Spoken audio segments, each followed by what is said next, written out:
I'm Carly. Standing in the opulent living room of my parents' mansion, a bank statement trembles in my hand like a living thing. The numbers swim before my eyes, and my pulse hammers in my ears. My parents, Mr. and Mrs. Thompson, are staring at me accusingly. My younger sister, Lily, is standing off to the side, looking a bit too nonchalant. My parents come from old money, but they've always expected me to contribute.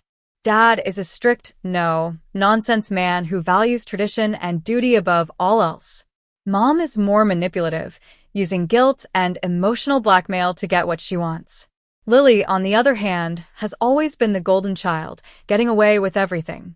My mother's voice cuts through the silence, like a knife. We have proof. You've been lying to us. We thought you were sending $1,500 a month, but look at this. Only $5 each month for the past 2 years. I blink, trying to make sense of what I'm seeing. This can't be right. I've been working so hard. For the past 2 years, I've been working at a tech startup, pulling long hours, often skipping meals and sleep to meet deadlines. I've also been doing freelance work on the side, all to scrape together that $1,500 each month. 2 years ago, over a fancy brunch, Lily had suggested that we each send our parents $1,500 a month to show our appreciation. Her eyes were wide and sincere as she said, "They've done so much for us." I nodded, even though it meant tightening my already thin budget. I took on extra projects and worked weekends. And every month, I transferred the money to the account Lily provided. She'd insisted, "It's easier this way. I'll make sure they get it." But now, looking at this statement, I realize something is terribly wrong. I straighten my shoulders and say, "Show me Lily's transfers." My voice is steadier than I feel. My parents exchange a look. Mom says, "Lily's been supporting us more than enough." Her tone is soft, the one she reserves only for Lily. I reach for my phone and pull up my banking app. Lily suddenly says, "I just remembered I need to make an important call. Work thing. Can't wait." And she rushes out of the room.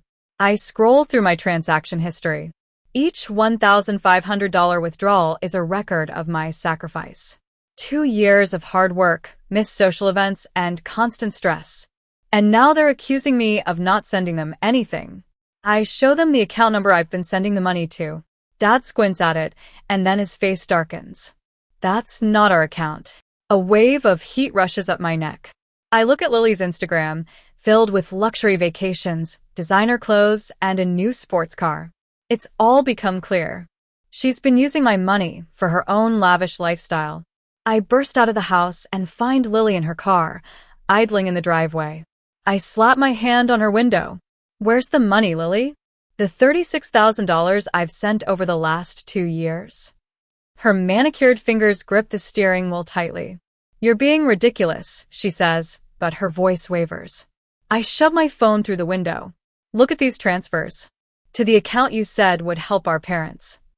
She finally admits, "I needed it for my influencer career. It's expensive to keep up appearances." I'm shocked by her lack of remorse. "You told them I wasn't sending anything." She shrugs. "They believe whatever I tell them. They always have."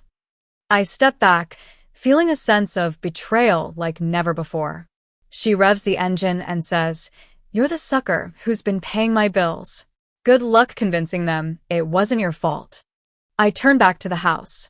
My parents are still inside, waiting for me to pay up. When I enter, I show them the proof of my payments. But instead of being outraged on my behalf, Mom says, "She's still young. She makes mistakes." And Dad dismisses it as just money. They then reveal that they wanted the money hidden from the government to avoid some tax issues. They're threatening to disown me if I don't pay the $30,000 they claim I owe, and I'll lose out on Grandpa's inheritance. I walk out without a word. On the driveway, I call my best friend, Sarah. "Sarah, I need help." Over the next few days, I document everything. I compile all my bank statements and consult a financial advisor. He tells me I've been manipulated into a tax evasion scheme. My parents keep reaching out, as do other relatives. But I stand my ground. I set boundaries and distance myself financially. At work, my colleagues notice my distress and offer their support. Mark sets up a rotation schedule so that someone walks me to my car every night. I also start seeing a therapist, Dr. Harris. She helps me realize that setting boundaries with my family is not selfish, but self-preservation. One day, I get a promotion at work with a 15% raise. For the first time, I don't have to worry about how much of this raise my family will take. I accept it with a sense of liberation. I move into a new apartment, a place that's truly mine.